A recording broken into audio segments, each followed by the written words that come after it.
மதுக்கூர் ராமலிங்கம் அவங்கள்ட்ட இருந்து விவாதத்தை தூங்குறேன். மதுக்கூர் சார், பொது உடைமை திராவிட இயக்கங்கள்லாம் ஒன்றிணைந்து விட்டனவா தமிழ் தேசியம்லாம்? இல்ல, மரியாதைக்குரிய பொது உடைமை இயக்கத்தினுடைய தலைவர் நல்லக்கண் அவர்களுடைய 100ஆண்டு விழா என்பது மிகச் சிறப்பாக கொண்டாடப்பட்டிருக்கிறது. அந்த விழாவில் பேசிய மரியாதைக்குரிய தமிழக முதல்வர் மு.க. ஸ்டாலின் அவர்கள், எங்கள் பகைவர்கள் எங்கோ மறைந்தனர், இங்குள்ள தமிழர் ஒன்றாதல் கண்டே என்கிற பாவேந்தர் பாரதிதாசன் அவர்களுடைய பாடலை மேற்கோள் காட்டியிருக்கிறார்.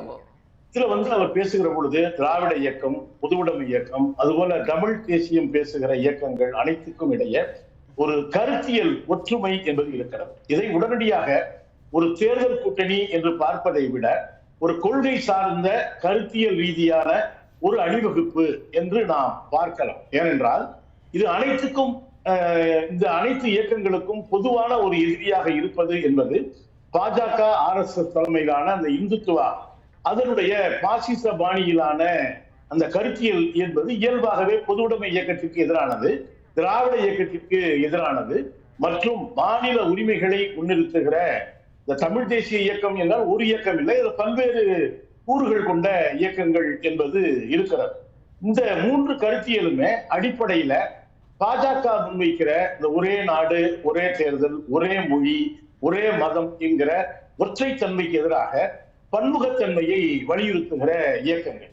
இந்த தேர்தல் களத்தில் பார்த்தால் கூட 2019 திராவிட முன்னேற்ற கழகத்தினுடைய தலைமையில பொது உடைமை இயக்கங்கள் இடம்பெற்றிருந்தன.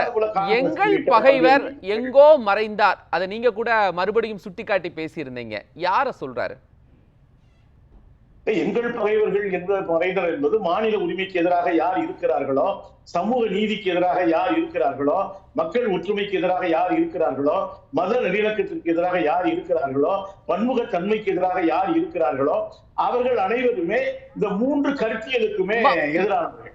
அவங்க இப்ப அரசியல் களத்துல இல்லையா சார், மறைந்து விட்டார்கள் அப்படின்னு சொல்றாரு? இல்ல, அது பாவேந்தருடைய பாடலை நாம் அப்படியே எடுத்துக்கொள்ள முடியாது.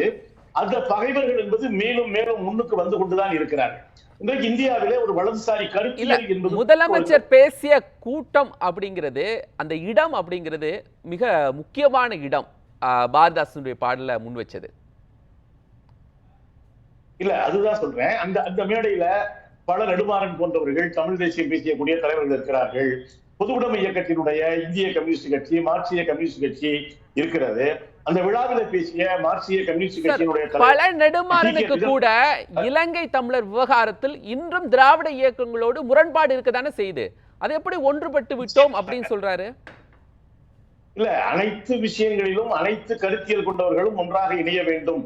பாஜக எதிர்ப்பு, இந்துத்துவா எதிர்ப்பு, வர்ணாசிரம எதிர்ப்பு, மனு அநீதி எதிர்ப்பு என்கிற ஒற்றை இணைய வேண்டும்னு விரும்பப்படுறாரா, இணைந்து விட்டோம்னு சொல்றாரா? இல்ல, பாவேந்தருடைய பாடலை மேற்கோள் காட்டி இன்றைக்கு இந்த தோழரார் நல்லக்கண் அவர்களுடைய 100ஆண்டு விழாவில் இந்த கருத்தியல் கொண்டவர்கள் இணைந்து நிற்கிறோம் என்கிற தன்மையிலே தான் உடனடியாக நீங்கள் ஒரு அரசியல் கூட்டணி என்பதாக தேர்தல் என்பது வரும் போகும் 5 ஆண்டுகளுக்கு ஒரு முறை. ஆனால் இந்தியாவில் ஒவ்வொரு நாளும் இன்றைக்கு ஒரே நாடு ஒரே தேர்தல் என்று வருகிற பொழுது பல நெடுமாறன் திராவிட இயக்கத்தின் தலைமையை ஏற்றுக்கொண்டு விட்டாரா? நிச்சயமாக அப்படி அவசியம் இல்லையே.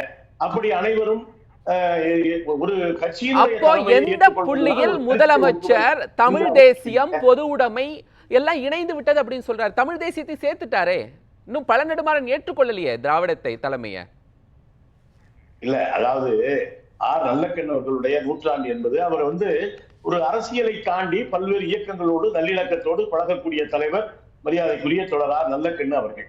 இந்த விழாவில பேசுகிற பொழுது அவர் தெளிவாக சொல்லியிருக்கிறார், ஒரு பாசிசத்துக்கு எதிராக, வலதுசாரி கருத்தியலுக்கு எதிராக இந்த இயக்கங்கள் ஒன்றிணைய முடியும் என்கிற பொருளிலேதான் முதல்வர் அவர்கள் சொல்லி இருக்கிறார்கள்.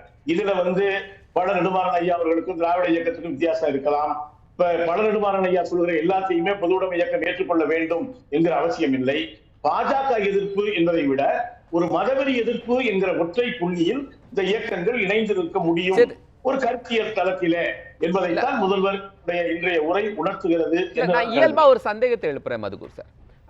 பொது உடைமை, தமிழ் தேசியம், திராவிடம் 3ம் இணைந்து விட்டதா? இப்படி 3ம் இணைந்தது என்றால் என்ன ரிசல்ட் கிடைக்கும்? ஏன் இன்று அதை பேச வேண்டிய தேவை ஏற்பட்டுச்சு முதலமைச்சருக்கு? ஏன்னா இங்க சில தமிழ் தேசிய குழுக்கள் திராவிடம் தான் எங்களுடைய முதல் எதிரி என்பதாக சொல்கிறார்கள். இங்க இப்ப சிலரே கூட இங்கேயே தமிழ் தேசியம் பேசுகிற ஒருவர் ஆளுநர் தன்னுடைய விழாவில திராவிடங்கள் திருநாளும் என்கிற அந்த வார்த்தையை எடுத்துவிட்டு பாடியதை ஆதரித்தார். நான் ஆட்சிக்கு வந்தால் இந்த தமிழ்த்தாய் வாழ்த்தையை ஒழித்து விடுவேன் என்று பேசியிருக்கிறார். ஆனால் தமிழ் தேசியம் பேசுகிற எல்லோருமே ஒரே மாதிரியான ஒத்த கருத்துள்ளவர்கள் இல்லை. அதில மதவெறிக்கு ஏதுவாக தமிழ் தேசிய கருத்தியலை முன்வைப்பவர்களும் இருக்கிறார்கள். ஒரு மாநில உரிமை சார்ந்து தமிழ் தேசிய கருத்தியலை முன்வைப்பவர்களும் இருக்கிறார்கள். இன்றைக்கு தொடர் நல்லக்கண் அவர்களுடைய நூற்றாண்டு விழா மேடையில் பாசிச எதிர்ப்பு என்கிற ஒற்றை புள்ளியில இவர்கள் இணைந்திருக்கிறார்கள் என்கிற பொருளிலே தான் முதல்வர் பேசியிருக்கிறார். இது ஒரு கருத்தியல் ஒற்றுமை தளம். சார், ஒரு பக்கம் சீமான் தமிழ் தேசியத்தை கிளைம் பண்ணிட்டு இருக்காரு, அதற்காக குரல் கொடுக்கிறார். எடப்பாடி பழனிசாமி எதிர்க்கட்சி தலைவரும் தமிழ் தேசியம் பக்கம் நகர்ந்து கொண்டு இருக்கிறார். விஜய் தமிழ் தேசியம் திராவிடம் ரெண்டும் என்னுடைய இரண்டு கண்கள்னு சொல்றாரு. இதற்கெல்லாம் மாற்றாக ஒரு புதிய பார்வையை முதலமைச்சர் வச்சிருக்கிறாரா? இல்ல, எடப்பாடி பழனிசாமி அவர்கள் தமிழ் தேசியத்தின் பக்கம் நகர்கிறார் என்று நீங்கள் எதை வைத்து கணக்கிறீர்கள் என்று எனக்கு தெரியவில்லை. ஏனென்றால் இப்பொழுது இந்த ஒரே நாடு தமிழ் தேசியம் என்பது ஒரு பக்கம் இருக்கட்டும், இந்த மாநில உரிமைகளுக்கு முற்றிலும் எதிரானது இந்த ஒரே நாடு ஒரே தேர்தல் என்று பாஜக கொண்டு வருகிற அந்த அரசியல் சட்ட திருத்தம். அது குறித்து கூட அதிமுக தன்னுடைய நிலைப்பாட்டை இன்னும் தெளிவாக சொல்லவில்லை. என்னை பொறுத்தவரையில் சீமான் அவர்கள் பேசுவது தமிழ் தேசியமே அல்ல. அவர் நேரத்துக்கு ஏற்ப ஒரு நேரம் பெரியாரை புகழ்ந்து பேசுவார், மறுபடியும் பெரியாரை இகழ்ந்து பேசுவார்.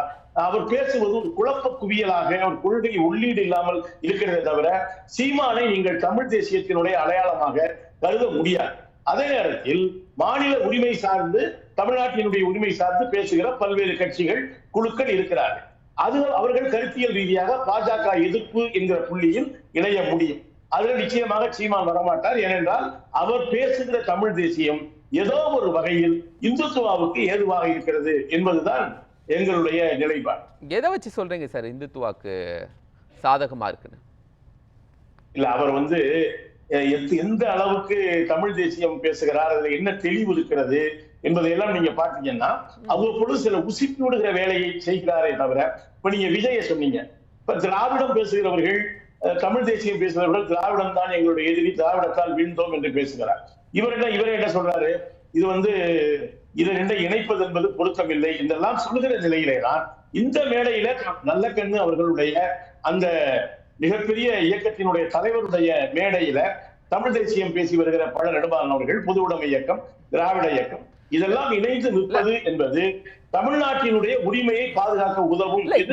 இப்போ ஏன் சார் பேசணும்? இல்ல இந்த விஷயம் எல்லாருமே இணைந்து இருக்கிறார்கள் அப்படின்னு வைத்துக் கொள்வோம். இப்போ பேச வேண்டிய தேவை ஏன் உருவானது முதலமைச்சருக்கு? இல்ல, இன்னைக்கு பாஜக ஒரு பேரபயமாக பல்வற்றை ஒற்றைத்தன்மையை திணிக்கிற பொழுது பன்முகத்தன்மையை நீங்க ஒரு கருத்துல எல்லாரும் ஒரே மாதிரி உடன்பட வேண்டும் என்கிற அவசியம் இல்லை. ஆனால் ஒரு கருத்தில், அதாவது இந்தியா ஒரு ஒற்றைத்தன்மை, ஒரே நாடு ஒரே தேர்தல், ஒரே மொழி ஒரே மதம் என்றெல்லாம் சொல்லுகிற பொழுது பன்முகத்தன்மையை வலியுறுத்துகிற பல்வேறு இயக்கங்கள் அது ஒரு பக்கம் இருக்கட்டும் சார். 2026 தேர்தல்ல திமுகக்கு எதிராக தமிழ் தேசியம் பேசக்கூடிய தலைவர்கள் வேறு வேறு அணிகள்ல இருக்கிறாங்க.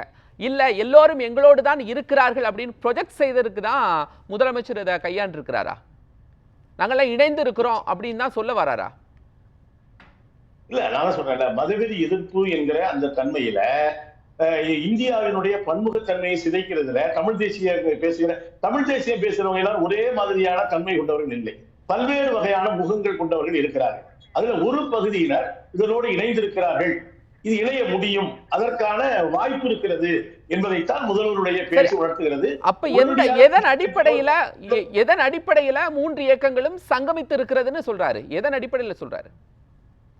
இல்ல, அதுதான் சொன்னேன்ல, மாநில உரிமைகளை பாதுகாப்பதில், தமிழ் மொழி இந்தி சமஸ்கிருத திணிப்பை எதிர்ப்பதில் இதுல இணைய முடியும், இணைய வாய்ப்பு இருக்கிறது, இணைந்திருக்கிறோம் என்பதுதான் முதல்வருடைய பிரகடனமாக இருக்கிறது.